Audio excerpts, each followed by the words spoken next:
Hello everybody, कैसे हैं आप सभी लोग। मेरा नाम है अंकित मिश्रा और आप सभी का स्वागत है हमारे अपने प्लेटफॉर्म अमर ज्योति प्राइम पे। और आज की इस क्लास में हम लोग बात करने वाले हैं कॉन्सेप्ट थ्रू क्वेश्चन की। जो हमारा पहला लेक्चर है नेटवर्क एनालिसिस का, उसमें हम लोग नेटवर्क एनालिसिस के जो बेसिक्स हैं उसके कुछ क्वेश्चंस को सॉल्व करेंगे। ये जो भी क्वेश्चंस हैं ये ऐसे क्वेश्चंस हैं जो कि एग्जाम में आने की पॉसिबिलिटी इनकी ज्यादा रहती है, और क्वेश्चन भी ऐसे डिजाइन किए गए हैं कि इन क्वेश्चंस को करके आपके कुछ ना कुछ कॉन्सेप्ट रिवाइज हो, या फिर आपका क्वेश्चन करने का प्रैक्टिस भी इंप्रूव हो कि आप कैसे क्वेश्चन को अटेम्प्ट करेंगे। तो बहुत ही आराम से हम सेशन को लेके चलने वाले हैं। हम ऐसा नहीं कि बिल्कुल बहुत फास्ट मोड में लेके चलेंगे इसको, क्वेश्चन में टाइम देंगे, कितने तरीके से क्वेश्चन को सॉल्व किया जा सकता है वो सभी बात करेंगे। किसी एक मेथड से जस्ट आंसर निकाल के आगे नहीं बढ़ेंगे। हमारा मैथ जो यहाँ पे इस सेशन का जो मेन मोटो है कि एक क्वेश्चन से हम उसके आसपास के जितने भी कॉन्सेप्ट है और उससे रिलेटेड जितने भी क्वेश्चन एग्जाम में बन सकते हैं उनको कवर करने की कोशिश करेंगे। तो ये हमारा लेक्चर नंबर 1 है जहां पे हम लोग बेसिक्स के बारे में डिस्कस करेंगे। तो चलिए ज्यादा टाइम को डिले किए बिना क्लास को शुरू करते हैं।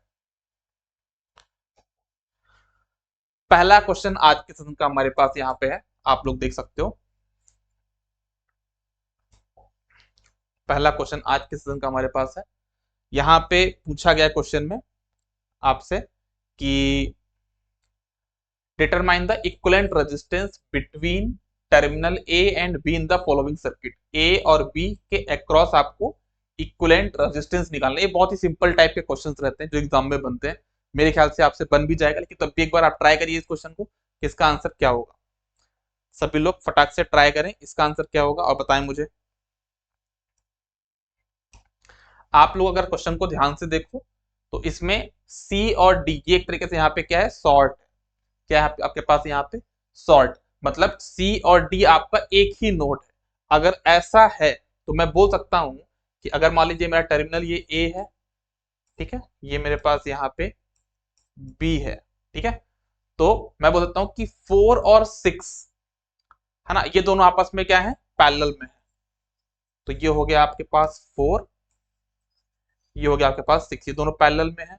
और उसके बाद 10 और 15 भी आपस में पैरेलल में। तो ऐसे बना लीजिए इसको, इधर 10 और 15 आपस में पैरेलल में, 10 और 15। तो 10 15 पैरेलल में है, प्लस 4 6 पैरेलल में है। तो आप इसको सॉल्व कर लीजिए, ज्यादा कुछ इसमें रह नहीं गया। 25 इसको मल्टीप्लाई, इसको अगर आप इक्विवेलेंट निकालोगे तो 150 बटा 25 आ जाएगा 6, प्लस इसका आ जाएगा 6 चौको 24 डिवाइड बाय 10 2.4। तो आपका जो आर ए बी होगा कितना हो जाएगा, 8.4। तो आपका जो करेक्ट आंसर होगा दैट विल बी बी। ठीक है ना। तो ऐसे क्वेश्चन को सॉल्व करना होता है, बहुत ही सिंपल क्वेश्चन था, ज्यादा इसमें कोई दिक्कत की बात नहीं थी। अगर ऐसा क्वेश्चन कभी आता भी है तो मुझे लगता है कि आप लोग उसको इजीली कर लोगे, कोई घबराने वाली बात इसमें नहीं लगती मुझे। चलो सेकेंड क्वेश्चन है, determine the current I1 in the circuit of the figure Son below. आपके सामने यहाँ पे सर्किट दिया हुआ है, आपको इसमें करंट I1 बतानी है। आपकी करंट यहाँ पे I1 है। कैसे करोगे सॉल्व, ट्राई करिए एक बार सभी लोग। अलग अलग अप्रोच है, आप अगर अलग अलग अप्रोच से भी सॉल्व कर सकते हो। आप लोग यहाँ पे डायरेक्ट केवीएल से भी सॉल्व कर सकते हो, केसीएल से भी सॉल्व कर सकते हो। Let me solve by nodal या फिर केसीएल। आप इस पॉइंट पे नोडल लगा दो।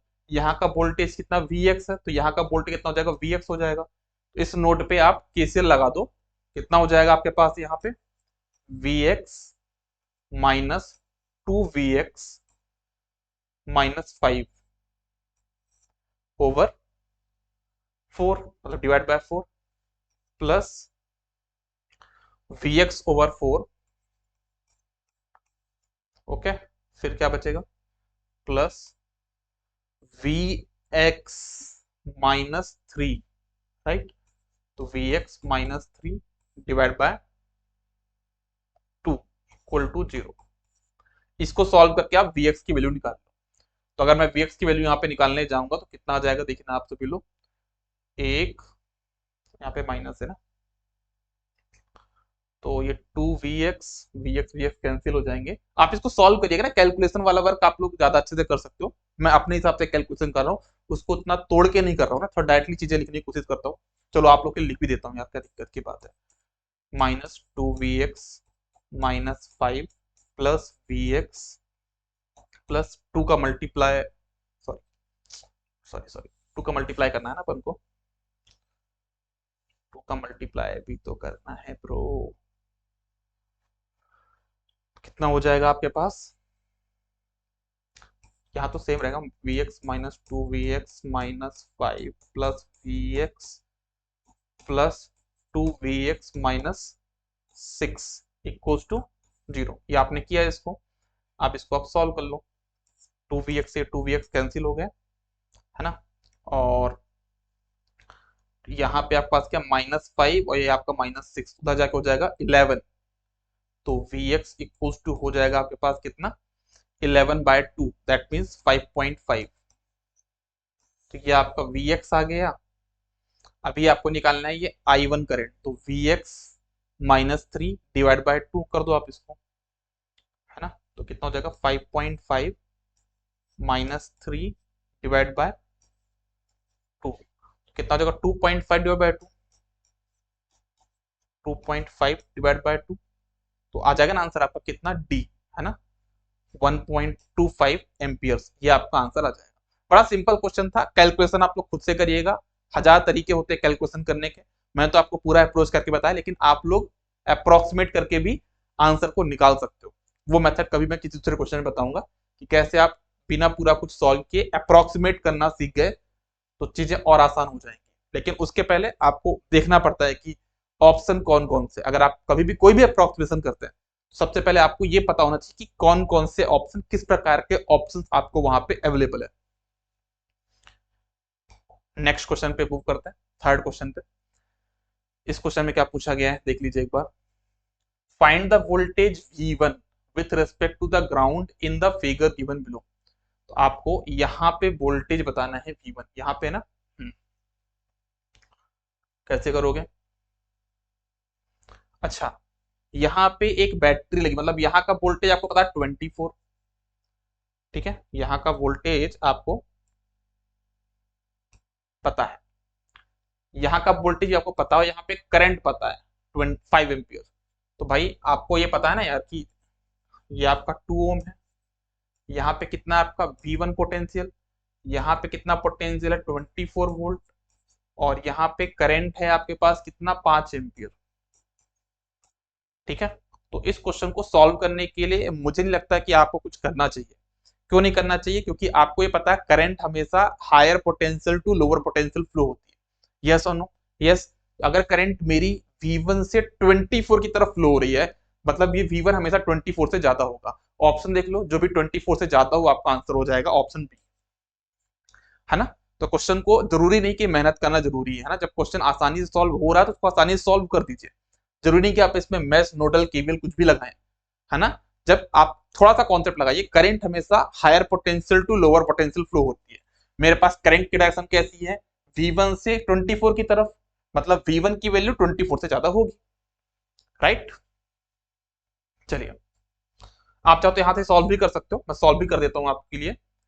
सिंपल ओम्स लॉ लगाना आपको, तो V minus 24 divide by 2 equals to 5, तो V1 बराबर कितना हो जाएगा 10 plus 24 34 volt. Option b will be the correct answer. Next question पे मूव करते हैं। क्वेश्चन में क्या बोला गया है, the average power in a pure resistive circuit of 10 ohm when the current flowing through the it is 10 cos omega t. तो आपके पास जो करंट है 10 cos ओमेगा टी एम्पियर है, तो एवरेज पावर क्या होगी, आपको करंट की वैल्यू कितनी दी है, यहाँ पे आई ऑफ टी की वैल्यू कितनी है 10 cos ओमेगा टी, ठीक है। और आपको एवरेज पावर निकालना, क्वेश्चन पी एवरेज आपको निकालना है। आप सबको पता है कि फॉर्मूला क्या होता है आई स्क्वायर आर, लेकिन एक क्वेश्चन सभी के दिमाग में रहता है कि सर यहाँ पे तो साइनसोइडल वैल्यू दी हुई है, तो आपको ये पता होना चाहिए कि हमारे फॉर्मूले में जो ये आई है ना, ये हमेशा आरएमएस वैल्यू होती है। कौन सी वैल्यू होती है, that is always RMS value. तो आप क्या करो, इस करंट का पहले आरएमएस आप निकाल लो। जब आप आरएमएस निकालने जाओगे तो आपको क्या मिलेगा, जब आरएमएस निकालने जाओगे तो मिल जाएगा 10 by root two, 10 by root two, ये RMS हो गया, उसका आपने किया स्क्वायर, तो ये I RMS का स्क्वायर हो गया, ठीक है ना, इनटू रेजिस्टेंस की वैल्यू कितनी आपके पास 10, सॉल्व कर लीजिए, आपका आंसर आ जाएगा 100/2 गुणा 10, 500 watt. A, option A will be the correct answer. A इसका क्या होगा, यहाँ पे करेक्ट आंसर होगा। आई होप आप सबको समझ में आ रहा होगा। इस क्वेश्चन में मैंने आपको ये बताना चाहा है, ये आपको एक्सप्लेन करने की कोशिश करी है कि जब कभी ऐसा क्वेश्चन आए तो होशियारी में आई स्क्वायर आर तुरंत नहीं करना है। आपको ये समझना है कि वहां पे करंट एसी है, एसी का मुझे पहले आरएमएस वैल्यू निकालना होगा, उसी के बाद मैं क्वेश्चन को सॉल्व करूंगा। डायरेक्टली मेहनत शुरू मत कर देना कि आप डायरेक्टली आई स्क्वायर आर कर दो, ठीक है ना, वो डीसी में हम डायरेक्टली करते हैं, एसी के केस में हमको आरएमएस वैल्यू निकालनी पड़ती है। चलिए, बहुत अच्छी बात है, आगे बढ़ते हैं नेक्स्ट क्वेश्चन में। Which of the following device absorb 0.03 what. इनमें से 4 डिवाइस आपको दी हुई है, कौन सी डिवाइस 0.03 वॉट को एब्जॉर्ब कर रही है। ऐसे क्वेश्चन के लिए आपको क्या करना होता है, सबसे पहले आपको पता है कि हमारा कोई भी एलिमेंट है, अगर उस प्लस टर्मिनल से करंट लीव कर रही है, प्लस टर्मिनल से अगर करंट लीव कर रही है, दैट मींस वो आपको पावर या एनर्जी डिलीवर करेगा। लेकिन प्लस में करंट अगर आ रही है, दैट मींस वो एब्जॉर्ब करेगा। तो इनमें सबसे पहले ये देख लो कौन कौन से हैं जिनमें प्लस पे करंट इंटर हो रही है, वो एब्जॉर्ब कर रहे होंगे। तो देखो, प्लस में से करंट बाहर निकल रही, तो ये हमारा आंसर नहीं हो सकता। प्लस में करंट इंटर कर रही, तो ये हमारा आंसर हो सकता है। तो इसको मैंने अभी टिक कैलकुलेट नहीं किया, बस मैंने टिक मारा है, ठीक है ना। इसमें देखें तो यहाँ पे प्लस में करंट इंटर हो रही है ना, ये भी मेरा आंसर हो सकता है। मैं अभी बोल नहीं रहा हूं कि है कि नहीं, क्योंकि मैंने कैलकुलेशन नहीं किया अभी। डी की बात करूं तो प्लस से करंट लीव करे, तो ये मेरा आंसर नहीं हो सकता। तो मेरे हिसाब से बी और सी है, तो बी और सी ही होंगे आंसर, क्योंकि इसमें बी और सी का सिंगल ऑप्शन तो है ही नहीं, है ना? तो हमारा आंसर हो जाएगा बी एंड सी। ऐसे क्वेश्चन को सॉल्व करना है डायरेक्टली। यहाँ पे अगर यहाँ पे देखो, मैं तो कैलकुलेशन बड़ा आसान है, 6 पंचे 30 तो 0.03 होगा। लेकिन अगर यहाँ पे कुछ दूसरी वैल्यू भी दी होती है तो आप कैलकुलेशन नहीं करते। आपको एग्जाम में टाइम बचाना है ना। कोई भी आप एग्जाम देते हो तो कॉम्पिटेटिव एग्जाम में एक टाइम का भी चैलेंजेस होता है। 2 प्रकार के चैलेंजेस को देखने को मिलते हैं कॉम्पिटेटिव एग्जाम में। पहला तो होता है कि हमसे कुछ क्वेश्चन बनते ही नहीं है, एक वो सबसे बड़ा चैलेंज है। दूसरा ये है कि कुछ क्वेश्चन बनते हैं लेकिन हम उसका कॉन्सेप्ट भूल गए हैं, वो दूसरा चैलेंज है। और तीसरा चैलेंज है कि हमसे सब कुछ बनता है लेकिन हमारे पास टाइम सफिशिएंट नहीं रहता। हमको हर प्रकार के चैलेंजेस को फेस करना पड़ेगा एग्जाम में। टाइम की भी कमी होगी, उसको भी मैनेज करना है। कुछ ऐसे क्वेश्चन होंगे जो हमने नहीं पढ़े हैं, है ना, लेकिन हमको अपना दिमाग लगा के कुछ भी अप्रोच लगा के उसको सही करने की पॉसिबिलिटी बनानी है। और कुछ ऐसे क्वेश्चंस होते हैं जो हम भूल गए हैं, एग्जाम में लगता है कि इसका फॉर्मूला प्रॉपरली याद नहीं आ रहा है, बट तब भी हमको उस क्वेश्चन को सही करना है। उसके लिए भी हमको अप्रोच देखनी पड़ेगी, क्योंकि एक क्वेश्चन का एक सोल्यूशन नहीं हो सकता ना। एक क्वेश्चन अपने ही कॉन्सेप्ट से 1000 तरीके से घिरा होता है। कोई भी एक टॉपिक है ना, वो उसका सिर्फ एक ही कॉन्सेप्ट नहीं है, 1000 कॉन्सेप्ट है, उन सबसे वो घिरा हुआ है। तो हमें क्या करना होगा, अदर मेथड से उसको ट्राई करेंगे कि शायद उससे सॉल्व हो जाए। ओके, नेक्स्ट क्वेश्चन पे देखते हैं क्या बोला जा रहा है। For the circuit Son in the figure, अच्छा कुछ ऑप्शंस दिए हुए हैं, एक बार क्वेश्चंस को देख लीजिए आप लोग। आपके पास सर्किट दिया है, 5 वोल्ट की बैटरी है, 2 एम्पियर का करंट सोर्स है और 1 ओम का रेजिस्टेंस है। The current depends on the register. The volt, यहाँ पे जो करंट है वो रजिस्टर की वैल्यू पे डिपेंड करेगा। 4 ऑप्शन को सही गलत बताना है, ठीक है, हमको यहाँ पे सही गलत बताना है। The voltage across the current source depend upon the register. यहाँ पे जो वोल्टेज ड्रॉप होगा, है ना, वो सॉरी करंट सोर्स के अक्रॉस जो वोल्टेज ड्रॉप होगा वो इस रेजिस्टेंस की वैल्यू पे डिपेंड करता है, ऐसा बोला जा रहा है। और तीसरा ऑप्शन क्या आपके पास, यहाँ पे तीसरा ऑप्शन आपके पास है, देख लीजिए आप लोग एक बार यहाँ पे। The current depend upon the voltage source, if the resistor were 0 current would tend to infinity. सभी लोग ट्राई करिए और बताइए इसका क्या आंसर हो सकता है। Current depend upon the resistor, no, इसमें अगर 2 एम्पियर करंट है ना तो वो 2 एम्पियर तो रहेगी, उसमें रेजिस्टेंस का कोई भी फर्क नहीं पड़ता। तो ये हमारा स्टेटमेंट हमने फटाक से कर दिया गलत, ठीक है ना। तो ये हमारा आंसर तो नहीं होने वाला है। सेकेंड है the voltage across the current source, तो ये इसके अक्रॉस जो करंट सोर्स के अक्रॉस जो वोल्टेज ड्रॉप होगा वी सी एस लिख दिया मैंने, डिपेंड अपॉन द रजिस्टर, ये रजिस्टर की वैल्यू पे डिपेंड करेगा। अब देखो आपको ये समझना होगा, हम अगर इस लूप में देखें तो हमको केवीएल को सेटिस्फाई करना है कि नहीं करना, करना है। मतलब यहाँ पे 5 वोल्ट है, तो इस 5 वोल्ट बराबर इन दोनों का वोल्टेज ड्रॉप। तो अगर रेजिस्टेंस की वैल्यू यहाँ पे चेंज हो रही है, मान लो यहाँ पे हो गया ये 2 ओम, ठीक है, तो इसमें 4 वोल्ट हो जाएगा, तो बचा हुआ 1 वोल्ट इसमें होगा। अगर ये 1 ओम है तो 2 एक कम 2, तो 3 वोल्ट इसमें होगा। तो कहने का मतलब तो सही बोल रहा ना यहाँ पे कि जैसे जैसे रेजिस्टेंस की वैल्यू चेंज होगी तो वो जो रिमेनिंग वोल्टेज है इसका वो उसमें ऐड होता जाएगा, क्योंकि हमको एक लूप में केवीएल को सेटिस्फाई करना है। तो ये स्टेटमेंट मुझे सही लग रहा है, the voltage across the current source depend upon the register, है ना। तो ये हमारा स्टेटमेंट यहाँ पे हो जाएगा सही, तो इसका करेक्ट आंसर हो जाएगा बी, है ना। कुछ लोग को इसमें डाउट होगा कि सर ऐसे कैसे हो सकता है, तो आप इस चीज को थोड़ा सा ध्यान में लगा के करिए, आपको समझ में आ जाएगा, ठीक है ना। मैंने बहुत ही प्रॉपर तरीके से बताया कि यहाँ पे 5 वोल्ट है, एक मिनट रुकिएगा,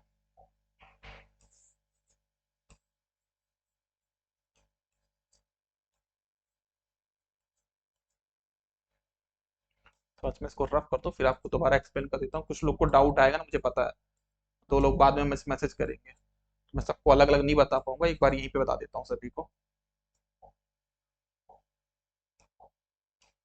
देखिएगा यहाँ पे 5 वोल्ट है ना, अब यहाँ पे करंट आ रही है तो यहाँ पे कितना वोल्टेज ड्रॉप होगा, 2 वोल्ट होगा। तो हमारे एक लूप में 0 होना चाहिए समेसन, है ना, तो यहाँ पे 3 वोल्ट होना चाहिए, है ना। तो यहाँ पे 3 वोल्ट होगा क्योंकि 5 यहाँ पे है, तो 2 + 3 कितना होगा, 5 होगा। तो ये हो गया।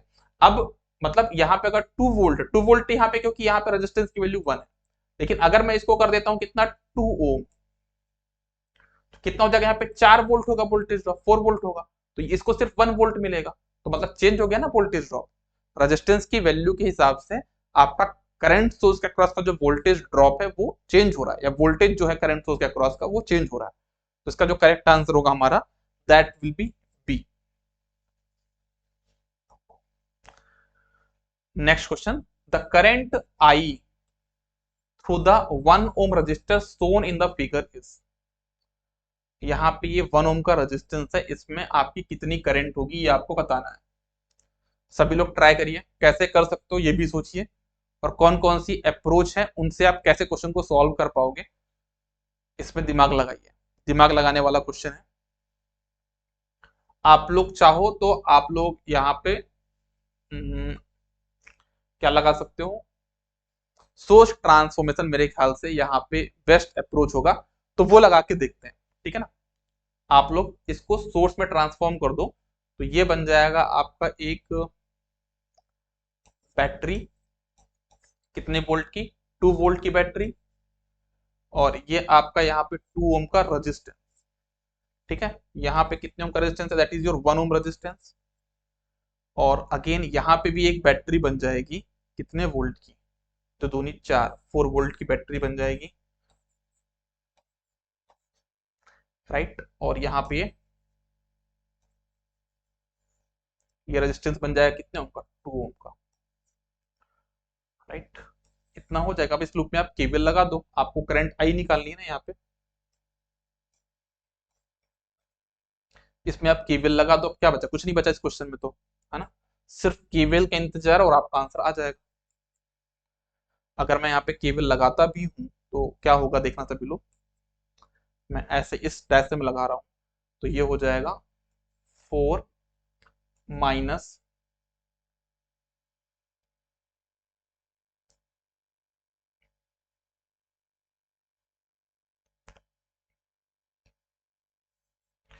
तो रबड़ भी काम नहीं करता अच्छे से यार।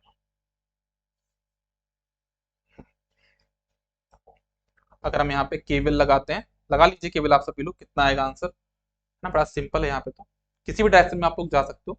तो अगर आप यहाँ पे लगोगे 4, यहाँ पे आ जाएगा आपके पास कितना, प्लस 2i1, ओके। फिर आपके पास आ जाएगा यहाँ पे प्लस i1, फिर यहाँ पे आ जाएगा प्लस, कितना आ जाएगा आपके पास यहाँ पे 2i1, फिर आपका आ जाएगा -4 इक्वल टू 0, राइट। यहाँ पे 4 क्यों लिखा मैंने, 2 होगा ना यार, यहाँ पे 2 वोल्ट की बैटरी थी यार। कितना हो जाएगा, 2 1 3 1 4, 4 बराबर 4i1 बराबर कितना आ जाएगा, यहाँ पे सॉल्व कर लीजिए इसको। 4i1 इक्वल्स टू 2, है ना, कितना आ जाएगा पास, 2 ही आएगा ना, 2 आ जाएगा। तो i1 बराबर कितना आ जाएगा आपके पास, 1/2।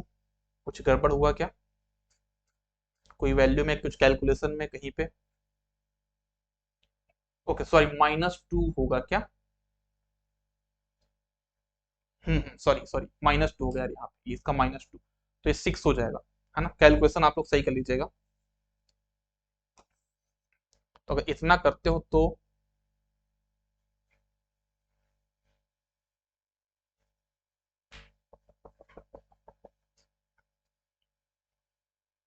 एक मिनट रुकिए, मैं अच्छे से सॉल्व करता हूँ इसको, है ना, इसको अच्छे से सॉल्व करता हूँ मैं। केवीएल में कुछ गड़बड़ी हो गई क्या, एक तो रबड़ काम नहीं कर रहा ना इसका सही से।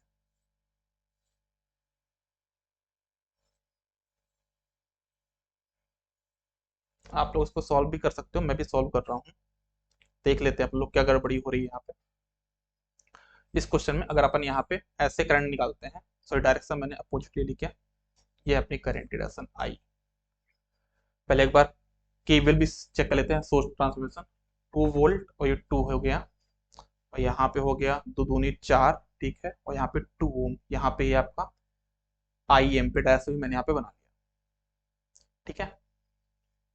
अब अगर हम यहाँ पे केवल लगाते हैं तो होगा पहले क्या, 2 प्लस 2i, यहाँ पे कितना 1 है, प्लस i प्लस 2i, अच्छा 5i हो गया यार, ये गड़बड़ी कर रहे थे क्या, -4 बराबर 0। तो अब इसको सॉल्व करने में क्या दिक्कत है, 2 दूनी 4 1 5, 5i होगा ना यार, 4i क्यों लिख रहे थे आप इसको। 5i इक्वल्स टू कितना हो जाएगा आपके पास 2, तो i बराबर हो जाएगा 2/5। अब 2/5 तो ऑप्शन में है, कौन सा ऑप्शन है, सी ऑप्शन में, तो इसका करेक्ट आंसर हो जाएगा सी, ठीक है। तो थोड़ा सा आप लोग कैलकुलेशन मिस्टेक को ध्यान देगा, कहीं से गड़बड़ी आपकी नहीं होनी चाहिए, ठीक है ना। तो इसका करेक्ट आंसर हो जाएगा 2/5। बहुत सिंपल सिंपल मिस्टेक्स होती रहती है एग्जाम में, हालांकि मेरे से मिस्टेक क्यों होगी कि अभी पैनल में काम कर रहा हूँ मैं, तो प्रॉपरली चीज दिखाई नहीं देती है ना। अभी आदत अपनी क्या है, पेन टैब वाली है, कोई नहीं। चलिए आगे बढ़ते हैं अपन नेक्स्ट क्वेश्चन पे। The VI characteristics of an element is shown in the figure below, the element is. आप में ये जो एलिमेंट होगा ये किसका एलिमेंट है, देखो लीनियरिटी के लिए हम ये बोलते हैं कि कुछ कंडीशंस हैं ग्राफ को लीनियर होने के लिए, कि आपका जो कर्व है वो ओरिजिन से पास होना चाहिए, तो ये ओरिजिन से पास तो हो रहा है, लेकिन उस कर्व को straight line, equation of straight line को फॉलो करना है फ्रॉम -इंफिनिटी टू +इंफिनिटी। तो अगर आप इस कर्व को देखो तो ये 0 से इंफिनिटी के बीच में तो फॉलो कर रहा है, लेकिन 0 से -इंफिनिटी के बीच में नहीं कर रहा है, यहाँ पे जो होना चाहिए वो नहीं कर रहा है ना। तो हम लोग यहाँ पे बोल सकते हैं कि भाई ये लीनियर तो नहीं होगा, ये नॉन लीनियर है ना। तो हमारा आंसर यहाँ पे ए बी तो नहीं होगा, क्योंकि हमारा आंसर नॉन लीनियर है। अब देखो एक्टिव के लिए मैंने बताया था कि जब कभी कर्व आपका फर्स्ट एंड थर्ड क्वाड्रेंट में होगा मतलब वो पैसिव एलिमेंट है, सेकंड और फोर्थ क्वाड्रेंट में होगा मतलब वो आपका एक्टिव एलिमेंट है, लेकिन फर्स्ट एंड सेकंड में भी आता तो वो एक तरह से बैटरी की तरह से, मतलब कि एक ऐसा एलिमेंट जो कि सोर्स की तरह भी काम करेगा, कभी कभी लोड की तरह भी काम करेगा। मतलब एक्चुअली में होगा क्या, वो एक्चुअली में बैटरी एक सोर्स ही कहलाता है, तो वो आपका एक्टिव कहलाएगा। तो ये आपका एक्टिव एलिमेंट है। और नॉन बायलेटरल है, क्योंकि बायलेटरल के लिए जो आपका कर्व फर्स्ट क्वाड्रेंट में, उसका सिमिलर चीज आपको थर्ड क्वाड्रेंट में देखना, उसे मिलना चाहिए, सिमेट्री होनी चाहिए, लेकिन फर्स्ट एंड सेकंड में सिमेट्री नहीं देखनी होती है आपको, फर्स्ट एंड थर्ड में सिमेट्री देखनी होती है, सेकंड क्वाड्रेंट और फोर्थ क्वाड्रेंट सिमेट्री देखनी होती है फॉर बायलैटरलिटी, है ना। तो हमारा जो कर्व है यहाँ पे that is our non linear active and this is non bilateral, या फिर हम इसको बोलते हैं यूनिलैटरल। नॉन बायलैटरल को हम लोग क्या बोल सकते हैं, यूनिलैटरल। ओके, तो इसका आंसर हो जाएगा आपका ए।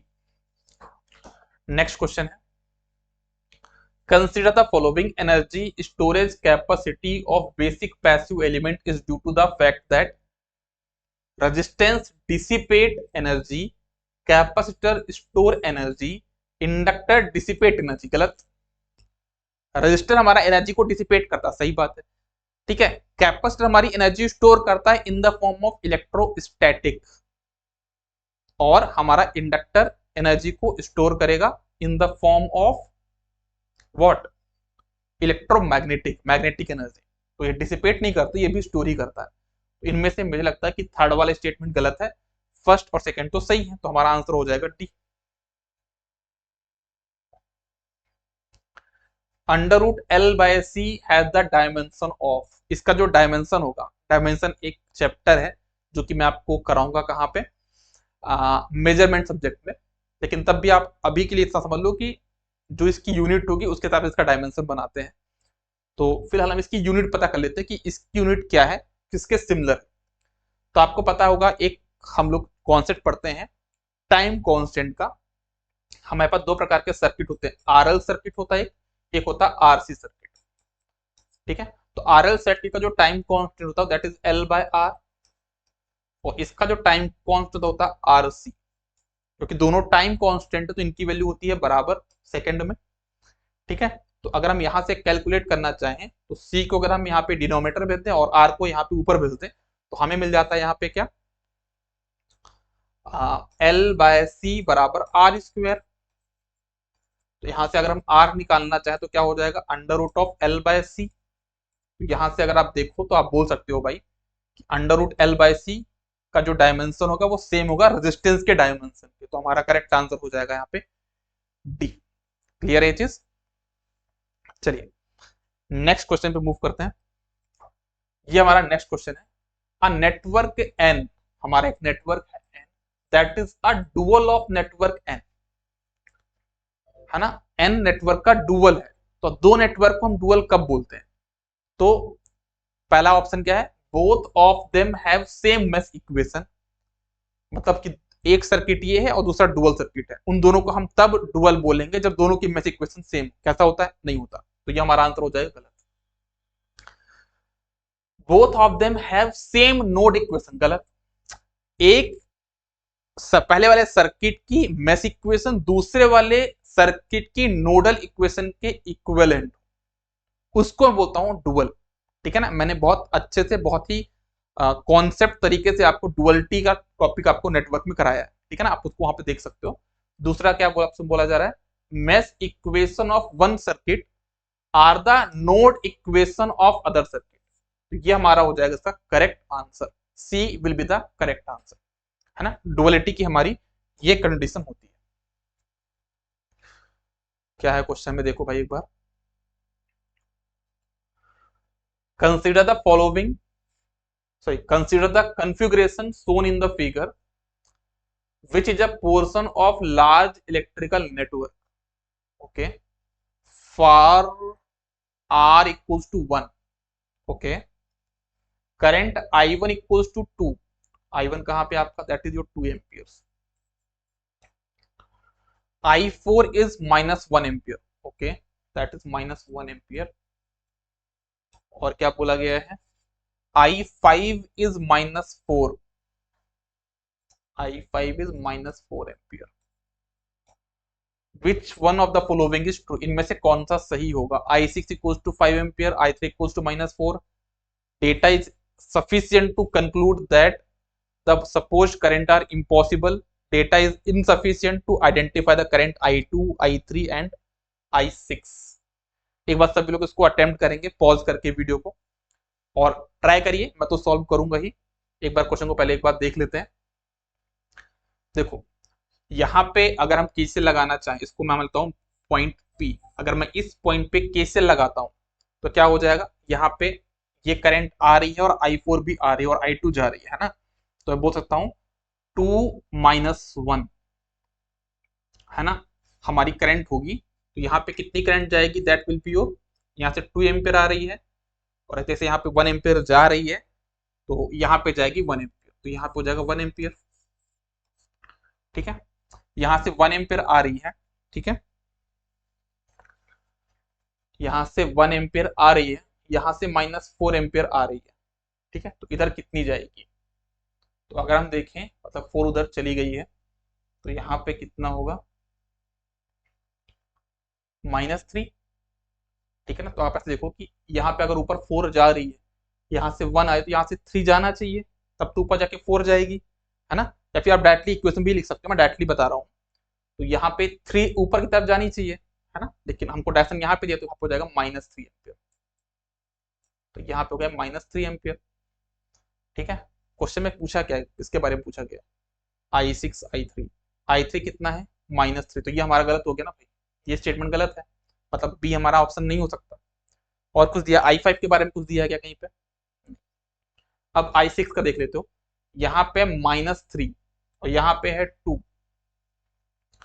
तो यहाँ पे कितनी करंट आ रही होगी, यहाँ से 5 एम्पियर आ रही होगी, 5 एम्पियर्स, तभी तो 3 इधर गई और 2 इधर गई, है ना।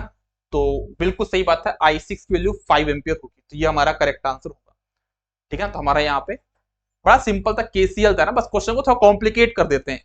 जूनियर एग्जामिनेशन में और ए एग्जाम में यही होता है, जेई वाले क्वेश्चन में सिंपल एक केसीएल बना के देंगे, ए में थोड़ा इस प्रकार क्वेश्चन बना के देंगे कि थोड़ा सा आप लोग 2-3 जगह केसीएल लगाओ, जिससे आप लोग से मिस्टेक होने के चांसेस ज्यादा रहे। नेक्स्ट क्वेश्चन पे देखते हैं, आगे बढ़ते हैं। क्या बोला गया क्वेश्चन में, in the given circuit the value of V1 and V2 respectively are. आपको इस सर्किट में V1 और V2 की वैल्यू बतानी है। कहाँ है V1, कहाँ है V2, ये है V1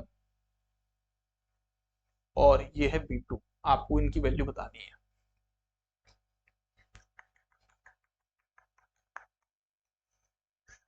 कैसे करेंगे, नोडल का भी ऑप्शन है, लेकिन कुछ कॉन्सेप्ट लगाते हैं, देखिएगा।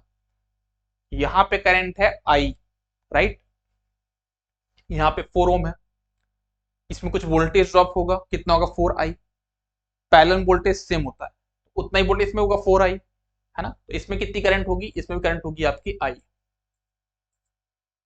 अब क्या कर सकते हैं क्वेश्चन में, ये आपके पास I करंट है, ये I करंट है और यहाँ पे ये करंट सोर्स है 2I एम्पियर का, तो हम लोग ये बोल सकते हैं कि भाई यहाँ पे कितनी करंट होगी, that will be our according to KCL 4I current होगी, राइट।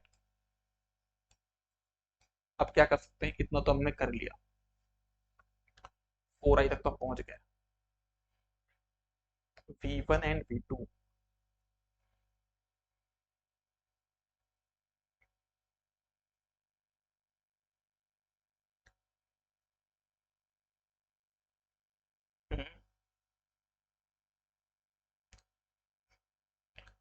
कुछ बताइए क्या कर सकते हैं इस क्वेश्चन को सॉल्व करने के लिए। केवीएल लगा दें क्या,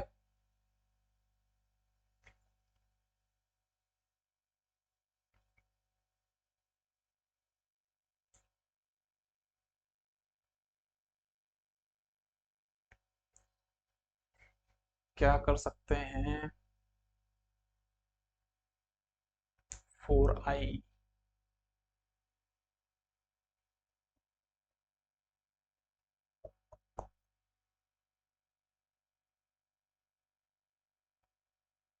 केसीएल लगाना पड़ेगा यार, केसीएल के अलावा दूसरा ऑप्शन मुझे दिख नहीं रहा है लगाने के लिए, तो वही करते हैं, केसीएल लगाते हैं। ठीक है, कैसे लगाएंगे, यहाँ का पोटेंशियल है कितना V1, वही पोटेंशियल होगा आपका यहाँ का पोटेंशियल V1, ठीक है ना, तो वही पोटेंशियल आपका V1 यहाँ का भी आ जाएगा, और आप लगा दो यहाँ पे केसीएल, तो हो जाएगा कितना वहां से 5 एम्पियर आ रही है तो -5, ठीक है, प्लस V1/4 प्लस V1/4, है ना, प्लस 2i, है ना, 2i ऑफ आई की वैल्यू कितनी हो जाएगी आपके पास, ये है ना, V1/4 आई की वैल्यू तो है, तो twice of V1/4 equal to 0। इससे आप V1 की वैल्यू निकाल सकते हो, है ना, तो V1 की वैल्यू कितनी आ जाएगी, सॉल्व कर लो इसको आप लोग, तो हो जाएगा 5 चौको 20, उधर जाकर 20 बन जाएगा ये, और इधर हो जाएगा कितना ये, 2 1 3 1 4 4 V1, तो V1 बराबर हो जाएगा 5 वोल्ट। तो एक तो ये हो गया V1 बराबर 5, V1 बराबर 5 वोल्ट, तो एक ही ऑप्शन में है, आगे मेहनत क्यों करें हम लोग फिर, है ना, ऑप्शन ए हमारा करेक्ट आंसर होगा, ठीक है। तो ए वाले क्वेश्चन में थोड़ा सा कॉम्प्लेक्स रहेंगे, आपको कैलकुलेशन करना पड़ेगा थोड़ा सा, है ना, ढूंढना पड़ेगा कि कौन सा आसान तरीका है, इसमें और भी अप्रोच से क्वेश्चन को सॉल्व किया जा सकता है, लेकिन मैंने तो डायरेक्टली किया है। मैं क्यों आई की वैल्यू निकालता, क्योंकि क्वेश्चन में आई की वैल्यू मुझे पूछी ही नहीं गई थी ना, तो मेरा जो मोटो था कि पहला तो ये था कि मैं आई के फॉर्म में इक्वेशन बना के सॉल्व कर सकता, लेकिन उसमें होता क्या, नंबर ऑफ वेरिएबल्स बढ़ जाते। मेरी कोशिश यहाँ पे ये थी कि हम आई को किसी ना किसी तरीके से वी के फॉर्म में कन्वर्ट कर लें, जिससे हमारा एक ही क्वेश्चन में आंसर आ जाए। अगर हम यहाँ पे केवल वगैरह लगाते तो हमको आई की वैल्यू आती, फिर आई से हमको V1 और V2 निकालना पड़ता, ठीक है। चलिए कोई बात नहीं, सिंपल क्वेश्चन था। एक बात और, मैं जितने भी यहाँ पे क्वेश्चन ले रहा हूँ उनमें से कोई भी जेई का क्वेश्चन नहीं है, सभी ए के क्वेश्चन है ना, ऑलमोस्ट ए के क्वेश्चन मैंने पिक किए। चलिए नेक्स्ट क्वेश्चन पे मूव करते हैं।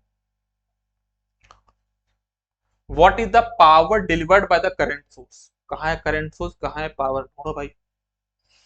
ये है आपका करंट सोर्स, और ये कितना पावर डिलीवर करेगा, सभी लोग ट्राई करें एक बार इस क्वेश्चन को। आपको इसके क्रॉस वोल्टेज मिल जाए तो आपका काम आसान हो जाएगा, है ना, और कुछ ऐसा दिख नहीं रहा है कि आसानी, मतलब कुछ ऐसी, तो कोई भी क्वेश्चन होता है हमको सिमिलरिटी दिख जाती है कि इस क्वेश्चन में कुछ ट्रिक है ना, लेकिन इस क्वेश्चन में डायरेक्टली हमको कोई ट्रिक नहीं दिख रही, क्योंकि कोई वैल्यू बराबर नहीं है, तो हम लोग डायरेक्टली क्या करेंगे, डायरेक्टली केसीएल लगा के, नोडल लगा के सॉल्व कर लेंगे, ठीक है। जैसे ये वाले क्वेश्चन में हमको ट्रिक दिख रही थी कि भाई यहाँ पे आई करंट है, यहाँ पे आई करंट है, 4 है, तो सिमिलरिटी दिख गई थी, है ना। जब कभी ऐसा क्वेश्चन दिख जाए तो खास दिख नहीं रहा है इसमें, डायरेक्टली आप केसीएल लगा के सॉल्व कर दो इस क्वेश्चन को। यहाँ का वोल्टेज मान लिया मैंने V, कितना हो जाएगा, -2 प्लस V/6 प्लस V-3/12 इक्वल टू 0, राइट। इसको सॉल्व कर लो, तो -24 प्लस 2V प्लस V-3 बराबर 0, तो यहां से V की वैल्यू कितनी आ जाएगी, 3V बराबर 27, तो V बराबर आ जाएगा 9, ठीक है, V बराबर 9, V बराबर 9। अभी काम आसान नहीं हुआ है, यहाँ का वोल्टेज आपको मिला है V बराबर 9, ठीक है। यहाँ का वोल्ट कितना हो जाएगा, प्लस माइनस 9 2 9 8 72, 72,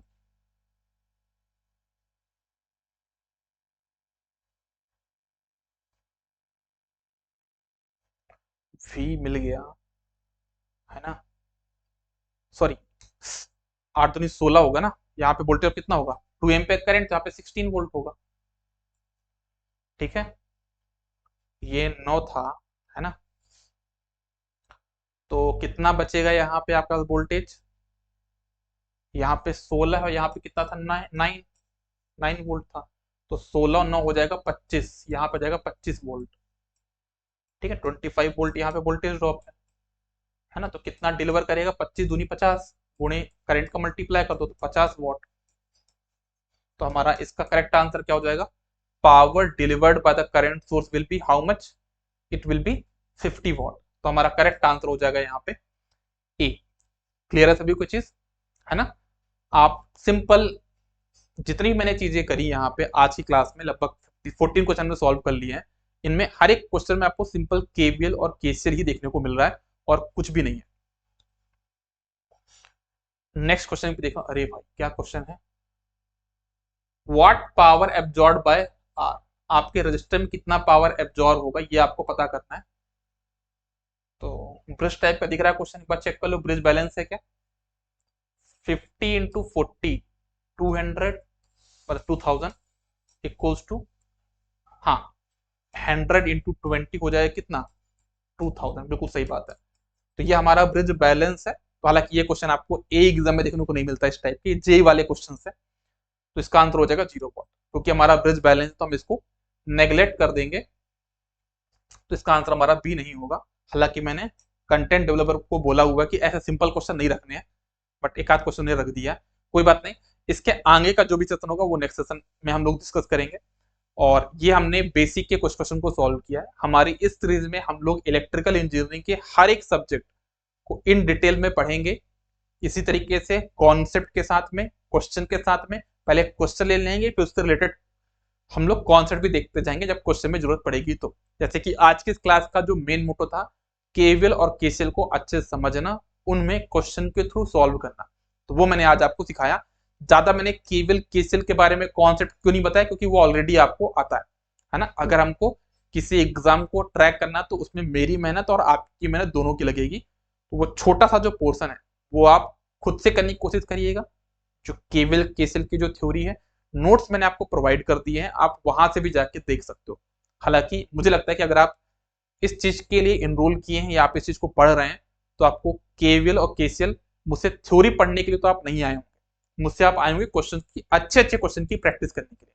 हालांकि ये तो अपना शुरुआत है, धीरे धीरे हम क्वेश्चन को और मजबूत करते जाएंगे। ठीक है, चलिए, good day, all the best, take care, bye bye.